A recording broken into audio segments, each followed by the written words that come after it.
আসসালামু আলাইকুম। গুটি চমচম মিষ্টি। এই মিষ্টি দেখতে যেমন লোভনীয়, খেতে তেমনই মজার হবে। আর বানানো একদমই সহজ। এই মিষ্টি কোথাও খুঁজে পাবেন না। আশা করছি আপনাদের কাছে খুবই ভালো লাগবে। তাহলে চলুন দেখে নিই। প্রথমে চুলায় প্যান বসিয়ে প্যানটা গরম করে নিয়েছি। এখন দিয়ে দিচ্ছি সাবুদানা হাফ কাপ। সাবুদানা দিয়ে হালকা আঁচে নেড়েচেড়ে মুচমুচে করে ভেজে নেব। একটু সময় নিয়ে ভালো করে চুলার স্লো আঁচে রেখে ভেজে নিতে হবে, তাহলে মুচমুচে হবে।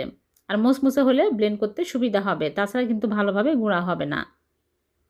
ভাজা হয়ে গেলে আমি চুলা থেকে নামিয়ে ঠান্ডা করে নিব। ঠান্ডা হয়ে গেছে। এখন আমি একটা ব্লেন্ডার জাগের মধ্যে নিয়ে নিচ্ছি।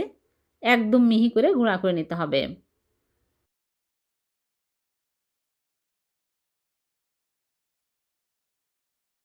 এই রকম করে গুঁড়া করে নিয়েছি। আপনারা চাইলে চেলে নিতেও পারেন। অনেক সময় আস্ত থেকে যায়, তাহলে বের হয়ে যাবে। এখন আমি একটা বোলের মধ্যে নিয়ে নিচ্ছি।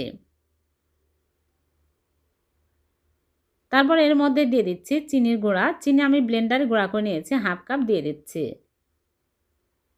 আর দিয়ে দিচ্ছি গুঁড়া দুধ 1/4 কাপ। গুঁড়া দুধ দিলে আরও বেশি টেস্টি হবে, খেতে ভালো লাগবে।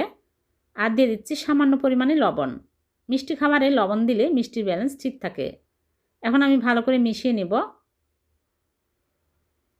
তারপরে আমি এলাচের গুঁড়া সামান্য পরিমাণে দিয়ে দিচ্ছি সুন্দর ফ্লেভারের জন্য। ভালো করে মেশানো হয়ে গেলে এখানে আমি নিয়েছি নর্মাল পানি। পানি অল্প অল্প করে দিব। তারপর এখানে নিয়েছি লিকুইড দুধ। আমি জাল করে ঠান্ডা করে নিয়েছি। অল্প অল্প করে দিব আর মেখে নিব। এখানে কিন্তু বেশি দুধ লাগবে না, যেহেতু চিনির গুঁড়া আছে। সামান্য পরিমাণে লিকুইড দুধ দিয়ে মেখে নিতে হবে, বেশি নরম করা যাবে না। তারপরে দিয়ে দিচ্ছি 1 টেবিল চামচ চালের গুঁড়া। বাইন্ডিংয়ের জন্য দিয়ে দিচ্ছি। চালের গুঁড়া দিয়ে ভালো করে মাখিয়ে নেব। আমি 5 মিনিট রেখে দিয়েছিলাম। 5 মিনিটে শক্ত হয়ে গেছে। এখন আমি হাত ধুয়ে হাতে ঘি লাগিয়ে নিয়েছি। নিয়ে এইরকম করে ছোট ছোট করে গুটি চমচম মিষ্টি শেপ দিয়ে নিচ্ছি। আপনারা চাইলে বড় করে বানাতে পারবেন।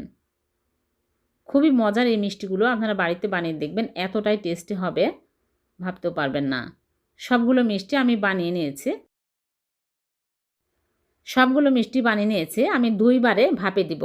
চুলায় আগে থেকে একটা পাত্রে পরিমাণ মতো পানি দিয়ে পানি ফুটিয়ে নিয়েছি। এখন আমি এই ফুটন্ত পানির উপরে স্ট্রেনার বসিয়ে দিচ্ছি। স্ট্রেনারের গায়ে তেল লাগিয়ে আমি এই মিষ্টিগুলো রেখেছিলাম, খুব সহজে উঠে আসবে এজন্য। এখন আমি পানির ভাপে দিয়ে আমি ঢেকে জাল করব 10 মিনিট।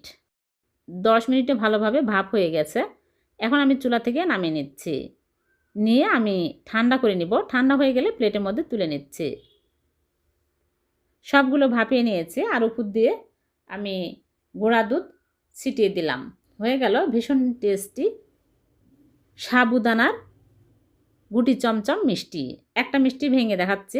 খুবই টেস্টি হয়েছে। আপনার বাড়িতে অবশ্যই ট্রাই করবেন, দেখবেন সবাই অনেক পছন্দ করবে। খেতে দারুণ মজার হয়। ভিডিওটি ভালো লাগলে লাইক, কমেন্ট, শেয়ার করে দেবেন। আবার দেখা হবে।